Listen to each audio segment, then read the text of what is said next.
Hello and welcome to bigbyte.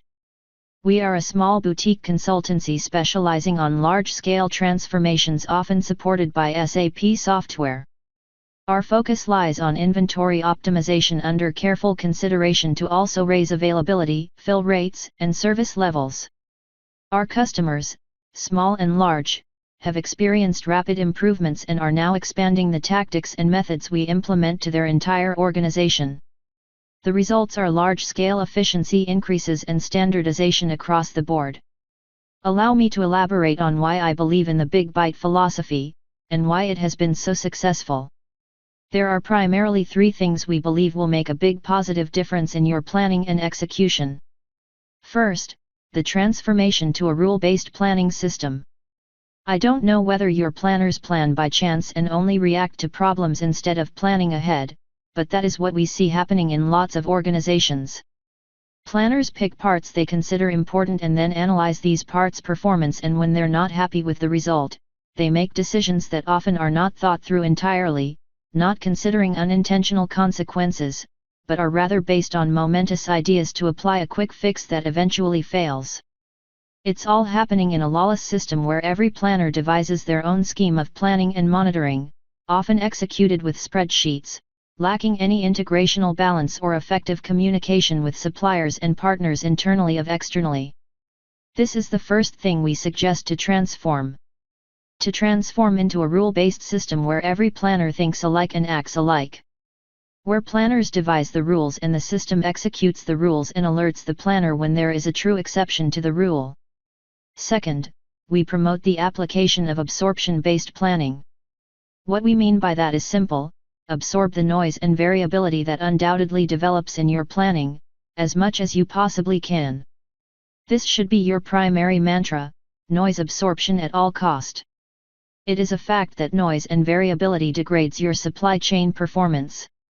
In fact, noise and variability are your biggest foe in your efforts to deliver supply chain excellence, providing great service with minimum investment in inventory holdings. So it should be your number one goal to minimize variability and noise. So how can you do that? Well, you either stop the noise from coming in or you absorb it when it is present. Now, variability exists and develops both from the demand side as well as from the supply side. But there is not much you can do when your customers change their mind or your suppliers deliver randomly. And supply chains without variability and noise do not exist. Therefore, absorption is an excellent means to greater performance and stability. But most organizations implement and use planning systems that do not absorb noise, but rather promote it to higher levels. Chasing forecast accuracy and trying to be as accurate as possible with the amount of inventory one orders from the supplier is one such fatality. The bullwhip effect is given free rein and the rest is history. And third, we want you to embrace the exception-minded business and go away from looking at everything every day and not seeing the forest for the trees. Instead of a chance-based monitoring of what the planner can cope with on any given planning day, we suggest the carrying out of exception-based monitoring of your materials and product portfolios. After the implementation of a rule-based system, your SAP will know what an exception to the rule is, and what is not. Instead of thousands of meaningless exception messages that the planner tries to sort and work through every day, they can follow a standard workflow to cure and monitor exceptions in a prioritized way. That is a much more effective way to manage your supply chain than applying quick fixes that cause unintended consequences, which cause more exceptions for the next day. Now, what constitutes a rule-based planning system? It is pretty much the opposite of a chance-based planning system. When you plan by chance, you pick your problem items and then take measures to immediately fix what is perceived to be the problem. This is what most people refer to as firefighting or expediting. Unfortunately, in a system like this, no one knows how many fires are burning and where they are burning. But it's not only the parts or items you pick that's out of control, it's also the measures that are taken. What do we do if we think we have too much inventory? Is it really too much inventory? What do we do if we have too little inventory? And how much is too little? Is the supplier the problem? Might it be that the supplier wasn't told early enough what to deliver? Or did we not see what we need today when we were planning 3 weeks ago, because back then we had too much? No one knows. And if no one knows, then how can we expect that the measures we take today will deliver the results for tomorrow? Without any procedures or guidelines, that is very difficult to do. Not so when you lay down the rules. At bigbyte we construct decision trees after the segmentation of material and product portfolios. The portfolios are classified according to various dimensions like slow mover, high mover, according to consumption consistency, lead times, price, volume and, of course, your ABC analysis according to volume contribution. Once the segmentation is done, we follow the various paths. For example, take all regular parts that are high movers and exhibit consistent consumption. At the end of that path you will then identify the rule, or as we say, the policy that should be used for all those parts, which exhibit the same or similar patterns. In this example, we decide that we always use a dynamic buffer, for all regular parts that are moving a lot and that are consumed consistently, from period to period. Now the guesswork is gone. Each planner knows what rule to use in what situation for what part. To make things crystal clear and to instill confidence in successful planning, we document the policy with all its detail. Here we can see that the dynamic buffer uses a material forecast with MRP type VV in combination with a dynamic safety buffer, using a range of coverage profile. It is even clear what buffers the planner should assign to each part and how the policy works when running MRP. The planner can also learn about the benefits the policy provides and use a checklist that guides her OODA to set the policy in the system. We realize that setting up the decision tree and all necessary policies is a quite considerable effort. But think about the time you save on a day-to-day basis, if all you need to watch for is when a policy doesn't deliver the expected results and the system alerts you of it with a, now meaningful, exception message. Let's now talk about absorption-based planning. Please forgive me for introducing yet another 3-letter acronym and another buzz phrase. We're not intending to invent another theory but simply stating the obvious. If you don't absorb noise and variability, you will end up with noise and variability in your supply chain. And no one can argue that noise and variability help with supply chain performance. No, they degrade it. So obviously we should absorb as much of it as we can. And that is why we want to do absorption-based planning. Now how does it work? Let's first talk about what doesn't work. Chasing and/or adjusting forecasts. You have all seen and worked with charts like the one we see here. The sales planner devises a forecast and tries to be as accurate as possible. We often see a sales forecast of 462 pieces for July, 433 pieces in August and 488 pieces in September. The whole system then gets set up to chase those numbers as accurately as possible. Accurately in terms of meet the exact quantity at the exact date. But by the time the most perfect, closest forecast has been set, most numbers have changed. It is then that the supply will be adjusted, will be rescheduled, will be rearranged. This results in constant rescheduling and resulting firefighting on the supply side. Why is it? Because there are no buffers to absorb the variability, and not only is the variability transferred all the way back to the supplier, no, it is amplified by the well-known bullwhip effect. Most planners will now argue that they fix the situation with a safety stock. Nothing could be further from the truths. The safety stock does absolutely nothing except that it end up in dead stock. Unused inventory that costs you lots of money.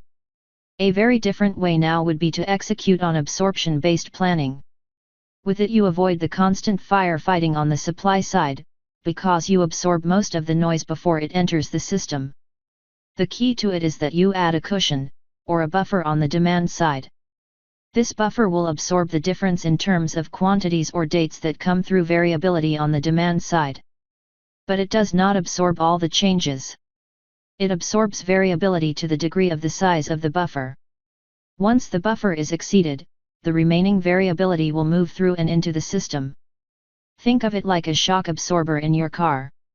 When you ride through a pothole, you don't want to feel the shock. That is why cars have shock absorbers. They absorb the shock at the source, before it's transmitted further. What we're doing in deterministic, traditional planning is the opposite. We're letting the shockwaves all the way through. From the customer all the way to the supplier. Therefore, absorption-based planning must deliver better results because it keeps the noise out. And keeping the noise out means that we level the demand for supply. Why is that important? Because if we give our suppliers, externally or internally from a manufacturing plant, even demand, they will perform much more reliable with much shorter lead times. And if we experience a reliable inflow of material supply, our entire supply chain will function a lot more efficient. We'll experience much higher availability of parts and products with a much lower need for inventory holdings. Higher service levels with lower inventory. To sum it up, don't put demand plans out there anymore with uneven numbers. They are very hard to meet when you depend on suppliers who have to deliver to constantly varying demand. Rather look at your demand plan like this. Absorb the unevenness in additional inventory, a buffer you place in order to absorb variability. With this we can derive the most important rule about absorption-based planning: instead of trying to plan to bring in exactly what you need, at exactly the time you think you need it, with exactly the quantity you think you need, anticipate the variability that will hit the supply chain and absorb as much as possible in a dynamic buffer. The move into the exception-minded business is mainly driven by a change of mindset. Planners who have executed on the chance-based planning and monitoring process for years have a very hard time letting go of all they have developed over the years. After all, they have managed to make it work. I'm not saying it's all bad out there, but the question remains, how much effort must they invest to get satisfactory results? Could there be better results? And shouldn't the system, the one we spent so much money to implement, do the brunt of the heavy lifting for us? As we, at bigbyte, suggest that you're transforming to the exception-minded business, we want to warn you that the exception-minded business can only work if you cover your bases beforehand. A sound basis with no outdated supply elements, no inconsistent or false basic data, and only with the right mindset about absorption and other supply chain dynamics, is an absolute and necessary requirement before you take the journey. You must put standard operating procedures in place and define the rules as we discussed before. We can help with some templates, but in the end, your planners must set up the system for success. A typical day in the life of a materials planner can serve as a guide for effective management and monitoring of exception messages.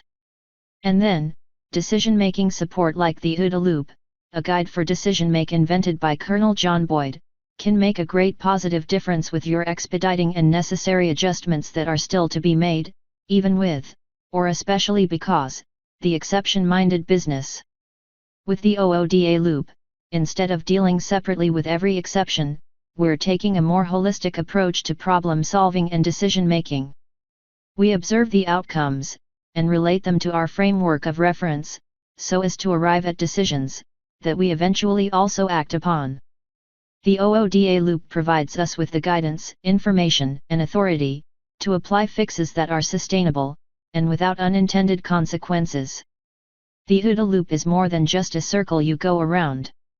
The extended use of the OODA is that it gives you guidance in your decision-making. Implicit guidance, that is. What that means is that after you observe, letting the world around you tell you what's going on, you use your experience, mental models, and your intuition to build context about the situation, and then decide and act to correct and improve the situation. In other words, if you observe an exception, use the framework of reference with the rules and policies you have defined in your model, and act accordingly. So eventually, you should of course see the positive results. In one example, we have seen inventory reductions of almost 50% over 6 months, while at the same time the fill rate of the product portfolio was rising from 85% to 95% by 10 points. Those are tremendous outcomes in a very rapid time frame. With all that was said here, I am mostly excited about the methodology's simplicity and pragmatism. You don't have to move mountains in order to achieve what we suggest here. Simply lay down your rules, use common sense in your planning, and manage exceptions instead of chaos. However, the most critical success factor probably is that you must form new habits in your planning organization. And habits come from repetition. Just be careful not to repeat the wrong things. Define the rules first and be very careful to define the correct rules. Then standardize. What are you waiting for? Now is the time.